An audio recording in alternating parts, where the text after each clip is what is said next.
Welcome to the Healing Pain Podcast with Dr. Joe Tata. Each week, we interview top experts in physical therapy, pain science, and integrative pain care. You'll learn the most up-to-date information for treating and reversing persistent pain.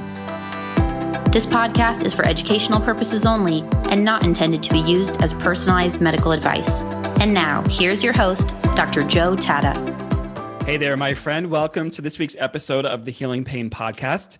We've got a really great, fun, and informative episode this week. We're talking about the 10 do's and don'ts of persistent and chronic pain. My expert guest this week is Dr. Derek Griffin. Derek graduated from the University of Limerick with a bachelor's degree in physiotherapy and earned his PhD in the field of physiotherapy, pain, and physical activity in 2013. Since graduation, Derek has worked clinically in the private health sector in the areas of musculoskeletal pain, sports physiotherapy, and care of the elderly. In 2017, he was appointed clinical specialist physiotherapist, a role where he works together with his physical therapy colleagues and hospital medical teams to provide comprehensive services to patients with a range of musculoskeletal health problems. He has lectured on the undergraduate and postgraduate physical therapy programs at the University of Limerick. He has been an invited speaker at a number of scientific conferences and regularly contributes to physiotherapy educational initiatives, both nationally as well as internationally. On today's episode, Derek speaks about his work as a pain specialist physiotherapist, as well as the 5 do's and 5 don'ts of persistent pain. This is a great episode to share with your friends, colleagues, and of course, anyone who is overcoming chronic pain. And without further ado, let's begin and let's meet Dr. Derek Griffin. Hey, Derek, welcome to the Healing Pain Podcast. It's great to have you here this week. Thanks very much for having me, Joe. Delighted to be here. I love the topic of the episode you proposed, the 10 do's and don'ts of persistent pain. We're going to kind of go through those in a bullet point fashion for people in a couple of minutes because they're really important and they're great educational pieces for people living with pain as well as practitioners. But first, tell us who you are, where you live, what you do, and how your career has evolved kind of from being a early physiotherapist into your PhD work and then where you are today. Okay, so I'm Derek Griffin. I'm a clinical specialist physiotherapist in the Bon Secours Hospital, which is a private hospital in Kerry, which is in the southwest of Ireland. So my career started, I suppose, back in 2004. I started my undergraduate degree in the University of Limerick and completed that in 2008. And I went directly from my BSc into the PhD. So I suppose at a very early stage during my undergraduate training, I took a like to the whole topic of pain. But I suppose my very early interest, and it's still a big interest of mine, was really around the physiology, around the mechanisms underpinning pain. So when the opportunity arose towards the end of my BSc to kind of go on and do my PhD, that was a great opportunity for me. And importantly, I suppose through my PhD work, you get to interact with people with pain in the clinical setting. And I really value that early exposure because it gave me an opportunity to just see the complexity that was out there, just to sit back and look at other clinicians, be they consultants, nursing staff, other healthcare professionals interact with patients. And I suppose it gave me a real insight into the value of listening to the patient's journey and story. So I suppose from then on, I did a little bit of academic work post-PhD. So I was involved on the teaching. I was involved in some teaching at the University of Limerick on the undergraduate and the postgraduate physiotherapy programs. But I suppose through all that time, I was maintaining some bit of clinical work, and in more recent years, then I've transitioned to full-time clinical practice. So currently, I work with a team of rheumatologists, orthopedic surgeons in the setting that I'm in now. So I see quite a complex caseload of people with various persistent pain problems, both trauma and non-trauma related. And in more recent years, because of my involvement with the rheumatology team, have been more exposed to people with inflammatory disorders. So again, I suppose my career has been a bit varied, and especially in recent years, I've had exposure to different patient groups, which is great learning for me, and it's all knowledge and experience. And the clinical setting you're in right now, is that more of an inpatient in the hospital, or is it more outpatient where people are coming to you on a daily basis? So my primary role is in outpatients, but from time to time, we do get people that are admitted and one of their main complaints would be pain. So I will consult with them as an inpatient and then potentially follow them up as an outpatient. So it's nice to be able to follow these people up that have been admitted to hospital and then be able to follow them up as an outpatient, because I think it's an opportunity to develop trust and continuity of care in a particularly demanding patient group. As you know, as early clinicians, and even for some who are seasoned clinicians, they don't necessarily think of health promotion kind of on a bigger public health scale. Why is it important for physical therapists, physiotherapists, and other licensed health professionals to start to engage with the general public with regard to safe and effective means of pain care, as well as some of the misconceptions? Yeah, I think there's a real good body of evidence now that suggests that there are a number of behavioral risk factors that influence many health outcomes, not just including pain. So we know that, we all know the benefits of exercise. We know the benefits of having a good sleep routine and other various, I suppose, lifestyle factors. So I suppose it's important that we try to access patients before they become patients. So when we get a chance to see them in the clinic, they're usually there presenting with a specific complaint, pain in this situation. However, there's scope that if we can educate these people prior to developing symptoms, there's good reason to believe that this might alter their trajectory, that having good evidence-based information prior to developing back pain, for example, might change how they respond and manage their acute back pain compared to if they didn't have that information. But I think we need to be thinking much more broadly. We know that, chronic pain coexists with other general health problems, so there'll be a higher risk of cardiovascular disease, hypertension, diabetes, and other medical comorbidities. So it's very important that we stop seeing these conditions in isolation, and we see the value in kind of all of these conditions have shared risk factors. And as healthcare professionals with this knowledge, I think it's, we have a duty of care to engage with our local communities and even broader than that, as a way of prevention, or at least giving people the tools that they can adapt and respond in a positive way to various health challenges they may encounter. So we can plant those seeds early on through public education, health promotion, and the behavior change might not happen at that moment for people. We hope and wish it does, but if those seeds are planted early on through public education, once they come to us in a clinical setting, it will be easier for us to cultivate the behavior change that's required. Absolutely. So, I suppose if you take, something like low back pain, for an example, if you look in the general population and you look at the beliefs of people that may have never been exposed to low back pain, you'll often see that even in people that have never experienced persistent back pain, that they'll often have negative beliefs towards that, purely based on what they've heard or what they've read or someone that they've known. So, it's really important that we try to reframe that, or at least we put solid evidence-based information out in the public domain, because I do believe that pain is a societal problem. It's not necessarily at the level of the individual. And if we can change societal beliefs, and I think we've done that in other things like, antibiotic use, for example, smoking, we have managed to shift societal beliefs in relation to these conditions. It's not easy, but, I think it's a very worthwhile adventure, and hence why I did something like the 10 do's and don'ts of persistent pain. It's just getting information out there in a very, I suppose, user-friendly manner. So let's take a moment. Let's dive into those do's and don'ts. We can run through them. And it's great that we've run through them, because everything you say will be transcribed in the podcast so people can kind of read them or reference it. I know you have a link that people can reference as well, but let's start with the do's. Okay.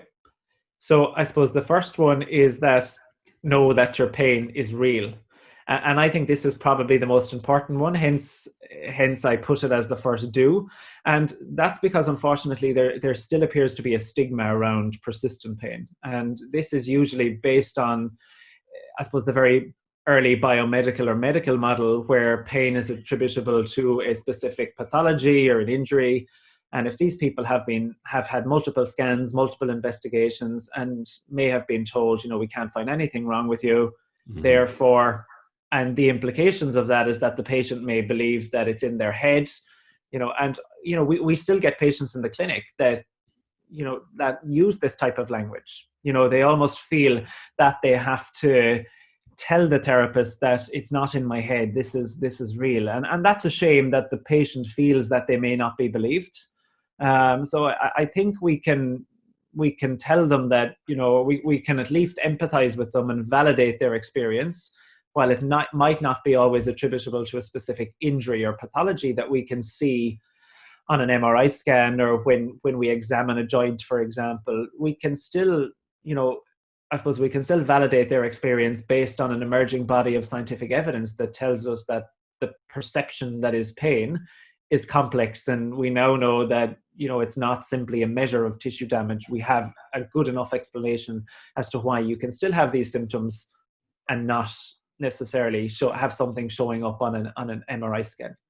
Yeah. And in the clinic, I would tend to use, very simple examples just to kind of, I suppose, illustrate what I'm talking about. So something like the flu, we know that one of the symptoms of having a flu is pain. Yes, there's no objective damage to the tissue, but because there's an immune response, there's a nervous system response, or a neuroimmune response, these mechanisms can contribute to a heightened level of sensitization, resulting in pain. So that's, it's an everyday example of where you can have pain without known injury or damage because there's a system that's under threat and you have a protective response orchestrated by the body that as a side effect of that may increase your sensitization and you feel pain. Yeah, I like that analogy of the flu. I think it's pretty simple. Everyone has had the flu and they can relate to having, some body aches and pains. It also, you didn't mention the brain, which I think at times is a double-edged sword because some people can relate to it. And some people, when you start talking about the brain again, it kind of puts the experience of pain, quote unquote, back in their head, which can be a little problematic for them. Yeah, I tend not to separate or talk about the brain as being separate to the body. Clearly we know that there's brain mechanisms that contribute to pain, and it's probably beyond my expertise to really delve into the precise mechanisms at play here. But I think when we start to differentiate the brain and the body, it can sometimes give the impression that it done in the wrong way or done often in a way that's not intended. It can come across as you're in effect saying that this is in my head. So I think when we talk about the brain and body as a single unit, then I don't necessarily see a need, I suppose, of what I'm saying, to separate the brain and what's happening in the body, because we know this is a two-way system that none is working without the other. Right. Okay. Excellent. So first, know that your pain is real. The second one is staying active. Yeah. And again, this is something that we all know the benefits of physical activity. I think that's not in question here. The difficulty is, how do we get people with chronic conditions or persistent pain problems to become more active when they may have been very sedentary for long periods of time? And here we kind of tap into behavioral models of behavior change, which in itself is a very complex area. However, I think that sometimes we can, when we're discussing exercise with patients or when we're prescribing exercise, we can be a little bit too prescriptive in how we tend to do that. So when we look at the chronic pain literature in its entirety, we really don't see that one type of exercise is superior to another when it comes to pain relief. Now, we can see that in the negative sense, that they're all, that none of them are jumping out as being particularly better, or we can see it in a more positive way, in that we can look at what the patient or the individual likes, and how it might fit into their lifestyle, and look at how do we engage them with exercise or activity that they're more likely to do. So I suppose that's the first thing. The second thing would be the public health guidelines sometimes are often misinterpreted, in my opinion. And while they're it's nice to have them, and I think there's a nice message in there. I think sometimes this idea that you have to be exercising for a certain amount of time, so it has to be 30 minutes of moderate intensity exercise, at least 5 times a week. If you're somebody that's not doing any structured activity, that's a world away from where you're at the moment. And we know that if you set unrealistic goals and expectations, that firstly, they're unlikely to be met. And when they're unlikely to be met, then you'll have a very dissatisfied patient that will feel that, that they can't do this. And that's not a good start in building a therapeutic alliance. So, I'm always looking at what their baseline is. And my message is that a little bit more, regardless of how little and regardless of what intensity, is a good place to start. So the journey is more important than the destination. So we might have an aim of being able to exercise for 30 minutes at a moderate intensity, but that might take a few months. It might take over a year to get there, depending on the individual and their individual risk factors and other medical conditions that might actually limit that. Yeah. And I suppose the final thing that I discussed as part of that staying active is that we can start to tap into the social side of things here. So we look at where people are active and with who are they active. So do they prefer for it to be in a group setting, where we can look at maybe building social support, and that becomes a motivating factor for the patient, or do they do it as a part of a community initiative, something like a park run, for example, or walk the park run, various community strategies. So I think we need to see physical activity from a much broader perspective, rather than this specific type of activity that has to be done for this amount of time in a certain way, which is a little bit more restrictive for the patient, often unrealistic, and therefore you lose them because they don't achieve that goal. I agree. 150 minutes, which is the standard of the WHO and most national organizations for exercise, as you mentioned, 30 minutes per day, is almost unfathomable for some people with chronic pain. So I like. And can I just say there, Joe, that the evidence is very clear that the benefits of exercise happen well before that volume of activity. So it's not like it's still a very strong evidence-based message that doing a little bit more than what you're doing is helpful. And if we look at the knee osteoarthritis literature, for example, we know that above 6,000 or 7,000 steps per day kind of separates people with higher levels and lower levels of functional disability. So the 10,000 steps, for example, is a nice number, but it's not as if they're under that, there's no benefit. And I think that's the message that we really need to enforce with patients.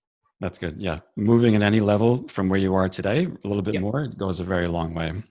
Absolutely. And then staying active really tends to parlay into point number 3. Yeah. So point number 3 is can you just call it out there, Joe? I don't. Point 3 is focusing on meaningful activities. Yeah. So I suppose it's very important, and as part of my do's and don'ts here, I wanted to emphasize the importance of social factors here. So I suppose when I'm talking about social factors, I'm talking about things like a person's identity. So whether that identity is as a parent, in terms of their work, where they see their value is, their social support, their social networks, for example. So when it comes to what we're trying to get patients to engage with, it's very important that we look at what's of meaning to them. And that might be anything from going for a coffee with a friend, or being able to look after and play with their grandkids, or, be able to maintain their current work role, for example. So this is the conversation that you need to have with your patient around what adds value to your life. And therefore you can build your activity prescription or the broader rehabilitation aims around how do I help that patient enhance the activities that are of value to them, because it's not about what I feel is of value to them. They can tell me exactly what's of value to them. So it's not about us setting goals for the patient. It's about looking at where their goals lie, what's of meaning to them and what's of value to them. So they might be walking for 30 minutes, 5 days a week, but actually that's not of value to them. They want to be able to, do a totally different activity that they can't do. So we can't just see exercise and activity in isolation to their goals and their I suppose their long-term aims as to where they want to be. And I think the social factors have probably been underestimated in the pain literature and probably across all areas of medicine. So we know that, we tend to focus on the behavioral risk factors like exercise and sleep and diet and nutrition. But at the basis of all of those are social factors. So we know that the social factors often dictate, the exercise behaviors of an individual or their eating habits, or, it has an influence on their life stress, which then will have a knock-on effect on other behaviors like their sleep and their stress management, for example. So it's really important that we look at the patient in their environment, in their context, and try to build a rehabilitation program around that, rather than just setting them functional tasks but of little meaning or of value to them. So I think we can do better in kind of taking account of the social factors in addition to the behavioral factors, because ultimately they're the same thing. They're influencing each other. Excellent. So help people identify and connect with valuable and meaningful, pleasurable activity in their life. And then you started to kind of just touch base on point number 4, which is maintaining social relationships for people with chronic pain. Yeah. So, we know that social factors are both a risk factor for pain, but also when you have a persistent pain problem, that can severely impact on your social functioning. And I suppose, so it can influence your work. So, there's many people with disabling pain that are not able to work anymore, that are not socializing with their group of friends, and it has impacted on their identity as a parent, as a carer, as a, in whatever role they see themselves as. So as part of our intervention, again, in addition to, I suppose, what physiotherapists might have traditionally focused on, which might be simply prescribing exercise or, kind of the more behavioral side of things, we can look at how do we how do we do that in a way that engages people more socially? So can we get them moving and exercising in a group? Can we get them involved in more community-based activities that give them that sense of value and that sense of worth, and build a social network around them? And I suppose the term that we will hear in the literature for this is the whole concept of social prescribing. Mm-hmm. So it's about encouraging people. We don't have to be the experts in the area, so we don't need to necessarily be a psychologist or or in that domain to, I suppose, to encourage people to, to reach out to friends, to talk with people in their community that they respect and that they trust, for example. These are part of broad health promotion strategies, given that we know that social factors and social interaction are so important to function. So I definitely think, and yeah, there's a huge overlap between my previous point about engaging in meaningful life activities and maintaining your social relationships. So really fostering, how do we get people back to work? How do we keep people at work? How do we look at getting people more involved in their community setting and meeting people and talking to people? For example, it's not always easy, but I think if we look around in our own communities and we have a link to various networks and organizations, then it's our role to put patients in touch with these groups that can then become the experts in fostering this. Excellent. So we'll round out the do's, and we're going to come up on number 5. So I'll just review this real fast. So number 1 is know that your pain is real. Number 2 is stay active. Number 3 is focus on meaningful life activities. Number 4 is maintain social relationships. And number 5, which is an interesting one, both from the perspective of social interaction as well as exposure-based pain, is to face your fear. Yeah.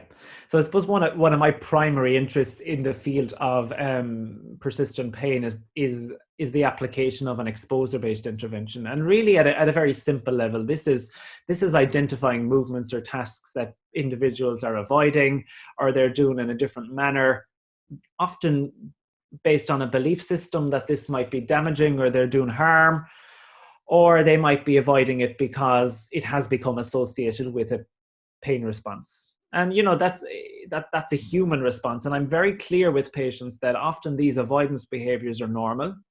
So sometimes we pathologize this and we talk about fear and avoidance as being maladaptive. And it can be maladaptive in the long term, but it still can be a normal human response. So if something hurts, you or I would immediately pull away from it, or we would try to avoid pain, so I think there is some natural instinct to do this. But when people over time, for example, someone has widespread pain and everything starts to hurt, so there's no consistent pattern to it, lots of daily activities start to hurt, and over time they become more and more avoidant until they're actually doing very, very little. And the concept around exposure is that we, in a graded manner, gradually get them doing the things that they're avoiding because of fear or because of a pain response. And we do that in a way that, we gradually get them doing more and more, and we gradually get them doing more and more difficult tasks, at the same time equipping them with the skills to maybe deal with an increase in pain and how to manage flare-ups, which we'll probably talk about in a while in this podcast. So the exposure isn't done in isolation. It's done with a package of care where we really develop their ability to self-manage. And when they understand the meaning of pain, they don't see the pain that they're experiencing anymore as a threat or as damage. They can see it as a heightened protective system or a general increase in sensitivity. And then that allows them to engage with that activity. And over time, I suppose what we're looking for is that they become less avoidant and start doing more. So first and foremost, it's about reducing their functional disability. And you will often find, if done for long enough and in a progressive manner, we will see a reduction in pain in a good percentage of individuals as well. Excellent. So we can use our clinical skills in the practice to help with effective exposure for people, and then they can take those skills and apply it to their life outside the clinic, which is really where the real exposure starts to happen for people. So great. Love those 5 points on the do's. Let's move into the don'ts. And for the first one is don't blame yourself or fight the pain. Yeah. So again, I suppose it goes back to the first point that we discussed under the do's, and it's this kind of stigma around pain that, there's a perception in the public that you have to be seen to be strong and be able to, deal with pain and be able to fight it. And, these are metaphors that the patients use, that they won't give in to the pain or they won't let it beat them. They talk about it in very metaphorical language. And, I suppose something that I would routinely talk with patients about is that, when we fight with something, that creates a stress response. We see pain as the enemy that we need to get rid of, and we need to fight it, and we need to give it a stiff upper lip. And often that backfires because it often leads to an endurance style of coping. So they just push to the point where they might really flare up. Or I suppose it's the opposite of what might be recommended in say something like an acceptance and commitment model. So what we would try to suggest is that they understand the pain and the meaning of the pain for them, and rather than try to fight it, we develop resources that they can manage it and deal with it better. And some of the metaphors here that I would use would be something as simple as a tug of war. If you pull harder on one side, you'll generally get an equal and opposite reaction on the other side. So if you try to, ignore pain or push through it, often that results in an increase in symptoms, and long term that's not helpful for the patient. So I suppose there's an element of acceptance here. So understanding what the pain is, and then really developing a plan on how can I better control this through more active coping strategies that are more feasible in the longer term. Excellent. So helping people drop that struggle with the persistent need for pain control, knowing that they can still engage with some activities, even if there is some pain there. A good kind of mindfulness and acceptance-based approach, as you mentioned, tends to help people with that fight or struggle they're in with pain. Number 2 in the don'ts is don't assume that persistent pain always means damage. This is always a good one to just keep reiterating over and over again to, I think, both clinicians as well as the general public. Yeah. And I think what's very important here, and most people that talk about this will stress this, what we're not saying here is that pain is never associated with an injury or damage. We clearly know that many times it is. So if you sprain your ankle and it hurts, there's a clear reason as to why your ankle hurts. But even in a scenario like that, where there's very obvious acute tissue injury, we often see variations in the clinical presentation. So what looks like a very similar level of trauma or injury, often the patient reports very differing levels of pain.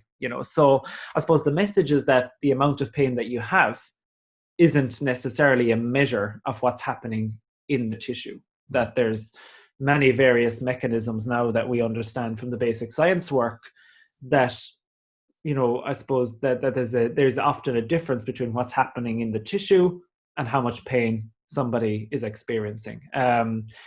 So I think that's the message, that we're not undermining the value of tissue health here, and it's still very important, or peripheral nociception, I suppose from a more academic perspective. But what we are saying is that there's much more to pain and the pain that you feel, rather than simply what's happening in the tissue. And when you're moving, I suppose movement-related pain, it doesn't always mean you're injuring yourself or doing damage. And an analogy that I would use here would be, sunburn. And sunburn is a good example because it's an acute injury to the skin. It's an acute trauma to the skin. And, if you have a shower after having an acute episode of sunburn, something as simple as the heat of the water will hurt, or, your skin will hurt, even though you clearly know that that's not doing any further damage to the skin. But because that area of your body has become sensitized, it's just a way of making you aware of that body part. And, perhaps you're not going to go back out and lie in the sun for another hour and get burnt even more. So there's a protective component to that. And very similarly, if someone has had established knee osteoarthritis and, they have pain with walking, again, that doesn't, a bit like the sunburn, while it's not denying that there perhaps is a peripheral tissue process, the pain itself is not a measure of damage or you doing more damage, and it doesn't always mean stop. So I think, using analogies and really listening to the patient's own story and using their own story as a way to illustrate your point is very important here, rather than just giving them random bits of information that are of little meaning or value to them. Perfect. Very well said. And then moving on to number 3 in the don'ts is don't panic if you have a pain flare up. So important to talk about how to manage a flare up with people. Yeah, I think this is a really important issue, and perhaps it's an issue that hasn't been looked at in the research enough. So we've seen lots of trials around low back pain, especially, and we have various different approaches, whether it's a kind of a cognitive functional therapy approach or a general exercise approach, or a psychotherapy type approach. And what we generally tend to see with most of these interventions is that we get a useful change in the short term, that's often not maintained at the medium or longer term follow-ups, and that's kind of typical of the pain literature, that the effect sizes become less the further away from the intervention we see. And my perspective on this is that obviously that's there's multiple reasons as to why the effect size decreases.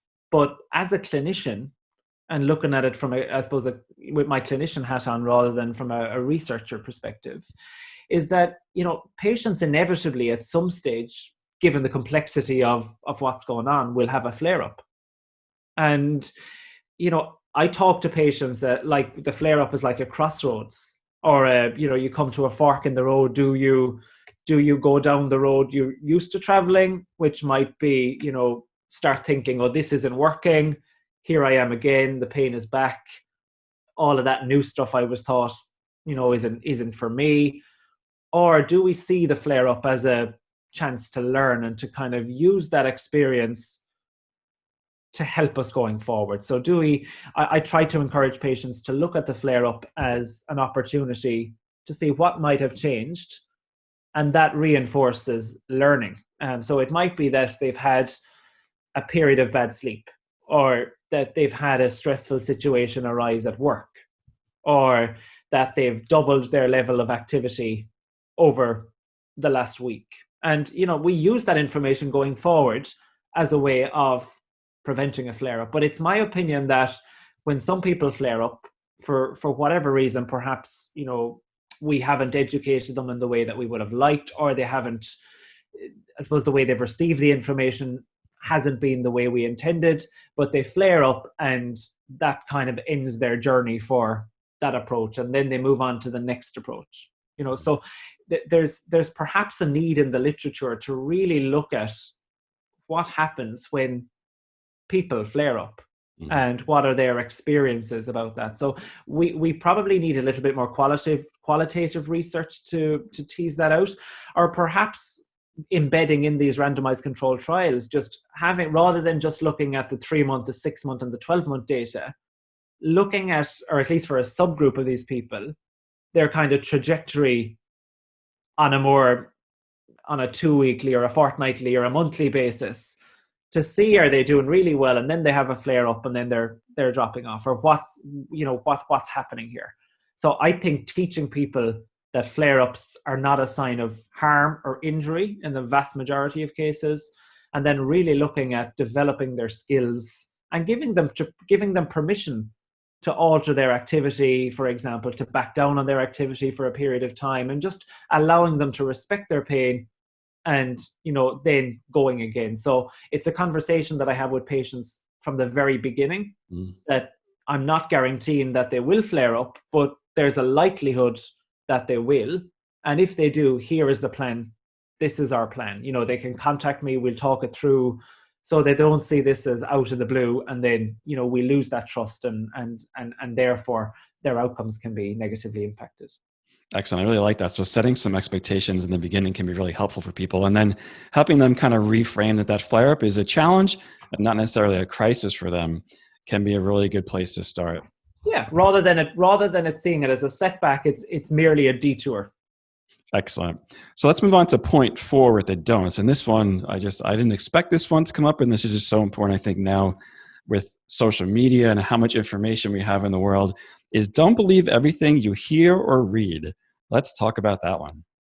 Yeah. So, and again, this is where I think clinicians really have to engage with their communities, and reach out to the public, because we need to be promoting, best practice. We need to be promoting good evidence-based information that can help people with pain.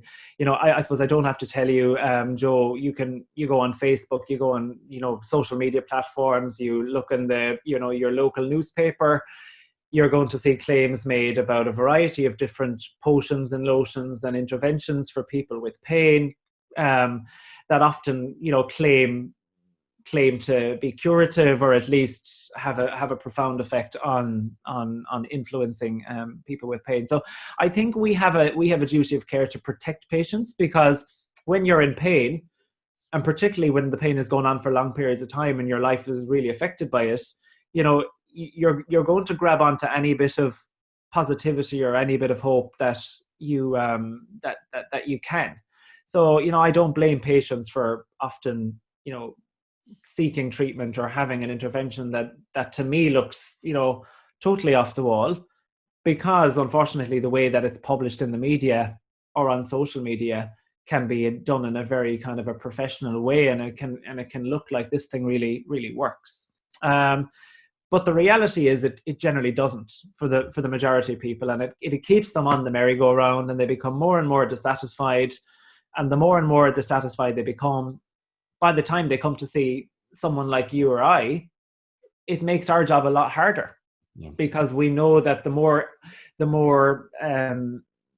I suppose the poorer response to previous treatments that people have had, we know that's predictive of poor response to treatments at a later stage. So we need to try to stop people being exposed to some of this type of stuff that ultimately is not really going to help them. So I think as physios, as across the healthcare professions, we need to be engaging with the public around the simple bits of information that we've discussed here around exercise, promoting social activities, promoting general health enhancing strategies that we know are evidence-based. We're not making any big claims about what they can do or can't do, but we know these things are generally health enhancing, and that they do set patients up in a more positive way against some of these claims that are out there. So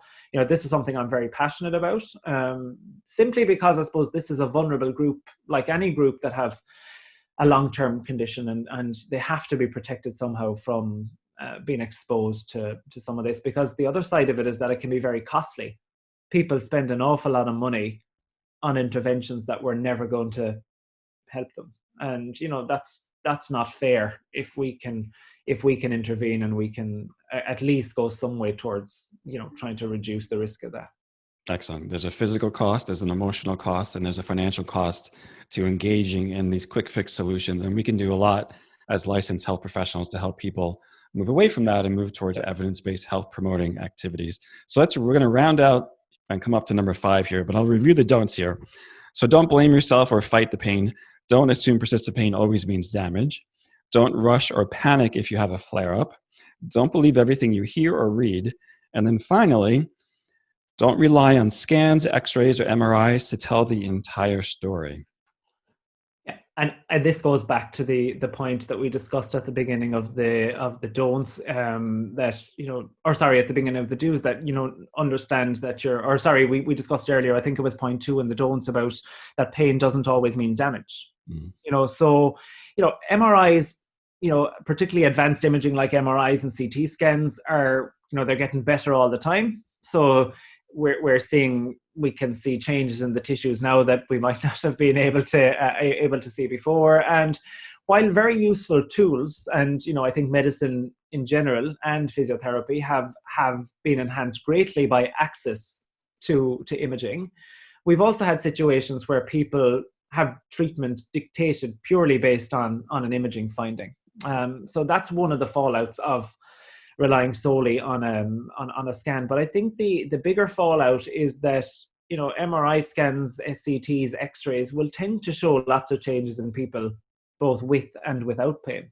So I suppose if you're of the anxious predisposition, if you already have quite negative beliefs around what's causing your pain, and particularly see it from a very structural and a biomedical perspective, and now you have this really sophisticated MRI scan that shows the change to the facet joint, or shows that meniscal tear, it's quite easy to put those together and say, well, I have pain because my scan shows that I have a meniscus tear, or I have wear and tear in my facet joint. And again, it's not to discount the value of MRI in certain situations, or are we saying that the tissues are not playing a role here? But I think the evidence is very clear now that, again, pain is much more than just what we're seeing on an MRI scan, and that the amount of pain that someone will have will not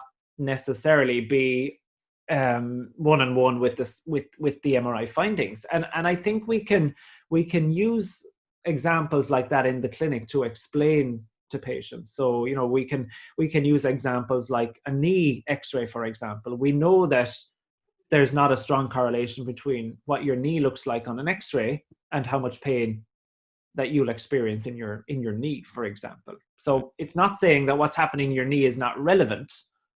It's saying that it's not a simple more damage, more pain relationship. Right. Not necessarily wear and tear. Yeah. So I think, the important point here is that there's probably both overuse of scans, and in certain situations, there was a review last year, I think it was published by Professor Chris Maher's group in Sydney, and they actually showed in certain situations there's underuse of scans. So I suppose we have to be aware of what the guidelines say in terms of when we should, look for ordering or look for further workup, in the presence of red flags, when the imaging is likely to change the treatment, or when you're looking for some specific pathology that fits with their clinical scenario or presentation. And therefore the treatment can be enhanced by confirmation of what's going on their scan. Whereas if you've had, if you don't fit into that category, so it's, there's no signs of anything sinister, the MRI or the X-ray or the CT is not likely to change the direction of treatment, and then the scan is probably of little value in terms of how we approach the individual pain, and of no more value than listening to their story, understanding their beliefs, their expectations, their goals, their aggravating and easing factors, because ultimately that's the information that I need to guide my treatment rather than what the scan is showing. So I suppose the message is, we're not saying scans are irrelevant or we shouldn't use them. We're saying use them when they're likely to change practice, or when you're suspicious that there's either a non-musculoskeletal issue going on here, or an issue that would warrant referral to another medical speciality. I like that. So appropriate use of scans with some pain education that goes along with it, and some informed consent about what they mean. And really good information there on that last point. So this is a ton of information, and people can, of course, go back and they can listen to this. Sometimes I think the more you listen to things like this, the better it gets, or the deeper the learning kind of penetrates into your noodle. Do you give your patients handouts with this type of information, and do you review it all in one session? You kind of spread it out over a couple of sessions. How do you approach that? Yeah, I suppose over time we all kind of develop our own ways of doing that. So I think there's a lot of very useful online information now, Joe. So there's podcasts, there's websites like Tame the Beast, for example. You're probably aware of that from Professor Lara Mosley and his group. There's the Pain Ed website from Professor Peter O'Sullivan and his group. And these are all valuable resources. And I think patients particularly like, hearing other people's stories that have had a similar experience, rather than me as a clinician that, may not have had that experience of having persistent pain myself. So they often find it harder to engage at that level. Whereas if somebody else had a similar experience, they'll often say, "Oh, I really valued listening to their story because I can see similarities to mine." But I suppose when it comes to education, maybe one of the downfalls has been that it hasn't been of meaning. It's not meaningful to that individual. So we can use the patient's own story to kind of shape the information that we give them. So, I suppose what I'm not a fan of is just giving them generic handouts and generic information about what pain means and what it doesn't mean.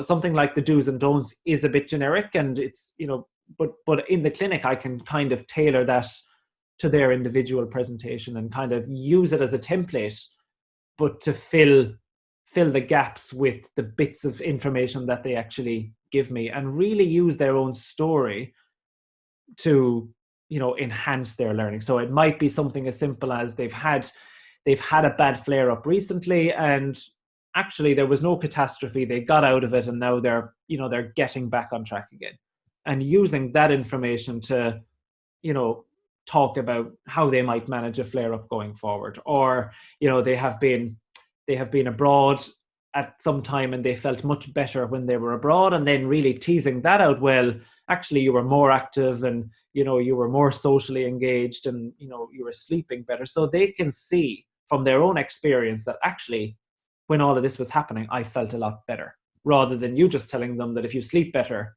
you're going to have less pain. So trying to make the education as meaningful and as individualized as you can, I think that has value.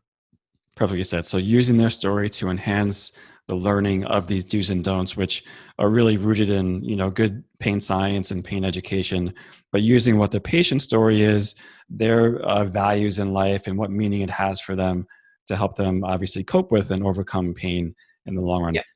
Derek, it's been great talking to you about these 10 do's and don'ts. I know this is going to help a lot of people overcome their persistent pain. How can people learn more about you and follow all the work you're up to? So I suppose the main platform that I'm active on would be on Twitter. So my Twitter handle is at Derek Griffin 86. I'm on Facebook at Dr. Derek Griffin Physiotherapy to a lesser extent. But, again, I use that as a way of just putting general information out there, both to help clinicians, but importantly, I think help patients as well. And at least, they may not read it all, or they may not even fully understand it all in the context of a Facebook post. But it, as you said at the beginning, can often just plant the seed and just get people to think differently, or at least consider a different approach. And, I'm always happy to take a direct question via email. So it's derekgriffinphysio@gmail.com. That's all one. If people have a specific question that they would like me to discuss or kind of to run by me. So, whichever the preference. Okay, excellent. So everything Derek mentioned, of course, is transcribed on the page. You can link to it. You can find it there at the podcast at the Integrated Pain Science Institute. And of course, you can always tweet out to him. His Twitter handle is at Derek Griffin 86. So that's at Derek Griffin 86. I want to thank Derek for being here this week on the Healing Pain Podcast, talking about the 10 do's and don'ts of persistent pain. Make sure you share this out with your friends and family on Facebook, Twitter, LinkedIn, wherever you're talking about the effective and safe care of pain. And make sure you tag Derek and say, hey, Derek, thanks for the great podcast. I'm Dr. Joe Tata, and we'll see you next week. Thanks for that, Joe. That was great. Thank you for listening to the Healing Pain Podcast with Dr. Joe Tata. To subscribe to the podcast and learn more, visit integrativepainscienceinstitute.com. That's integrativepainscienceinstitute.com. Sign up to receive weekly updates, leave a review on iTunes, and share this episode with your friends.